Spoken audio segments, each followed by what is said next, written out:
ভারতবর্ষের বিভিন্ন জায়গায় ধর গেছি, এক একটা জিনিস দেখতাম আমার মনটা খুব কষ্ট পেতাম। ধর্মনগরটা কবে চালু করতে পারবো, ধর্মনগরটা কবে চালু করতে পারবো। একটা সময়ে যেটা ধরে নিন মোগল আমলের সরকার, সে ঔরঙ্গজেব, শাহজাহান, জাহাঙ্গীর, বাবর, তাদের আমলের সরকার, অন্ধকার যুগময় চিন্তা ভাবনার মধ্যে 200-250 বছর পেছনে চিন্তা ভাবনা, সব কিছুর মধ্যে তাদের একটা দৈন্যতার ছাপ ছিল। যে কারণে প্রথমে এখানে দুটো আমি একসাথে রয়ে গেলাম, যেটা কত স্কোয়ার ফিট হবে এক একটা ঘর। তো আমাকে বললো 56 স্কোয়ার ফিট। আমি যেটা সবসময় সবাইকে বোঝানোর চেষ্টা করি, যেটাই করবো সর্বচেষ্টা করবো, আধুনিকতম করবো। পরে আমাকে চেয়ারম্যান বললো, তার ম্যাপটা দেখে বললো, না কাকু এটা 77 স্কোয়ার ফুট, তার মানে এখন এক্সিস্টিং আছে সেটা 60 স্কোয়ার ফুট, 60 স্কোয়ার ফুট।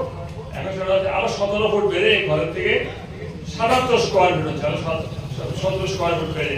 তার মানে ঘরটার ভেতরে আর একটু শ্বাস নেওয়ার জায়গা থাকবে, আর একটু মাল ঢোকানো যাবে, আর একটু চিন্তা ভাবনাটা ছোঁয়াটা না রেখে একটা জিনিস গতানুগতভাবে চালু করে দিয়ে গিয়েছিল। একটা জিনিস এটা মুখস্থ সবাই, আমরা গরিব, আমরা শোষিত, আমরা বঞ্চিত, আমরা নিপীড়িত, আমরা পিছিয়ে পড়িয়া, আমরা পিছিয়ে পড়া, আমরা খেতে পাই না, আমরা দীনদুঃখী, এই একটা করে করে 25 বছর চালিয়ে দিয়ে গেল। এটা মন এবং মানসিকতা ভারতবর্ষের সঙ্গে আমরা পিছুতে পিছুতে পিছুতে পিছুতে এমন একটা জায়গায় চলে এলাম, মন এবং মানসিকতা, পারস্পরিক লাগালাগি, পারস্পরিক ছলনা।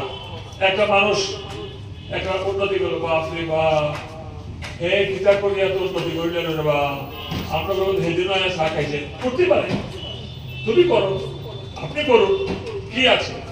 এই জিনিসগুলো কাটিয়ে আমরা অনেকটা উঠিয়েছি।